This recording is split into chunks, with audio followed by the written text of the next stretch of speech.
there is some conspiracy, we believe. So we raised this issue to the Prime Minister. Prime Minister said that it is unacceptable to India. He is also not discussed with the External Affairs Minister.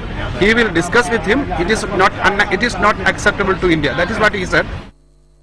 We have the External Affairs Minister, Mr. Salman Khurshid, with us. Mr. Khurshid, the BJP is already calling you a soft state. This comes as a huge embarrassment for the government, doesn't it? Though the Prime Minister says it's unacceptable.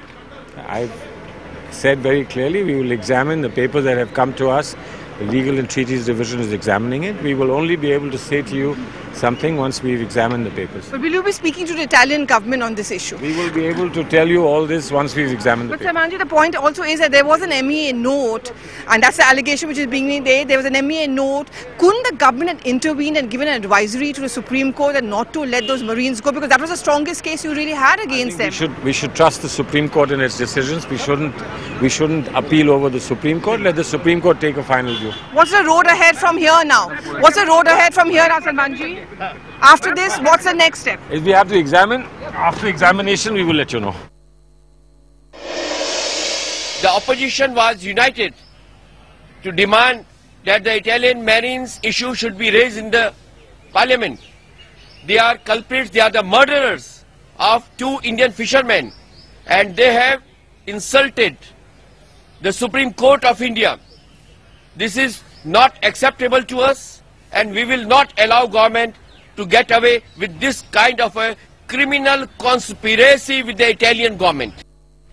All right, then the opposition suggesting the Italian government and the Indian government are hand in glove. Let's find out more about what's happening with CNN-IBN's chief diplomatic correspondent Parul joining us live from the capital. Also with us from Kannur in Kerala, CNN-IBN's Naveen Nair joining us. Also our CNN-IBN's deputy political editor, that's Sumit Pandey. First to you, Parul. The Prime Minister called this unacceptable, Italy's refusal to send the Marines back to India. The Prime Minister met MPs from Kerala as well. But what's India's diplomatic response now going to be?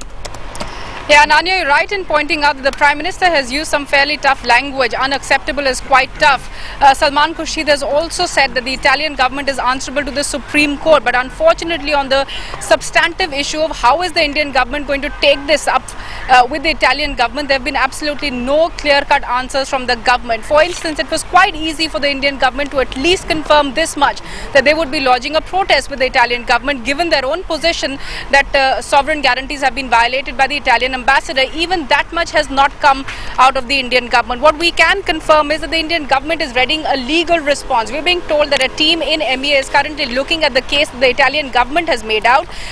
They will pore over those submissions, look at international law, the law that Italy has cited, that's the law on the seas, and also laws that govern India-Italy relations. And they're going to consult with the Attorney General of India, and they're going to consult with the Law Ministry, and then give a comprehensive recommendation to the centre on how best to take this forward. Separately, of course, is the issue of a diplomatic response. Will there be a protest lodge? Will the Italian ambassador, who stood as guarantor for the return of the Marines, be sent back as a mark of protest? Right. Will diplomatic ties be scaled back, as was done in the case with Denmark over Kim Davy? No answers yet, but certainly all these options are on the table before the Indian government. And Parul, you're taking us through the diplomatic fallout, so to speak, but I just want to bring in Naveen Nair on this. If you look at the political reactions that you'll see in Kerala about all of this, you've seen the Chief Minister also react very strongly about what has happened. What can you tell us there? The voices which are coming out of Kerala is more out of frustration and anger, because in 2012 the Supreme Court moved this to Delhi, and after that the union government should have made sure that the fast track courts were established as soon as possible. That did not happen. So it's more of frustration and more of anger that's coming out of here. Remember, also there's something more at stake here, because there is a Lok Sabha election coming up next year, and the fisherman community is a huge vote back for the Congress. So that is why the Chief Minister has finally said he is going there for a meeting with the KPCC thing, but at the same time on the sidelines of that he's made sure that he's going to meet the Prime Minister, as well as he'll meet the External Affairs Minister. So there is a vote bank issue also at stake here, because the fisherman community does feel that they have been cheated. There's no doubt about that.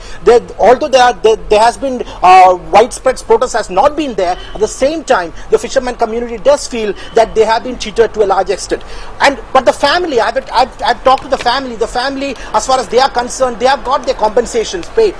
Each family got 1 crore each. So although the families say that this is injustice, they are still not coming out openly with harsh words. At the same time, huge politics being played out here, because the left MPs met him today. So the left MPs also looking at the elections next year. So hugely the vote bank issue is a major one in Kerala. Okay, and I'm just going to get a quick reaction from Sumit Pandey as well. We've heard the BJP allege that the Italian and Indian governments are hand in glove and this is a conspiracy. Really, how are they going to put the pressure up on this situation?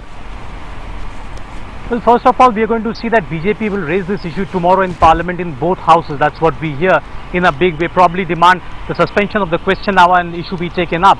And sensing this sort of pressure from the BJP, the government's line, an initial line or explanation seems to be very, very clear at this point in time, that there was no understanding or between the government of Italy and India. Those people who are allowed to go out of the country to Italy because of the Supreme Court order, the order of the highest court of this country, and it is the court of law which is going to deal with it. This is one of the issues politically.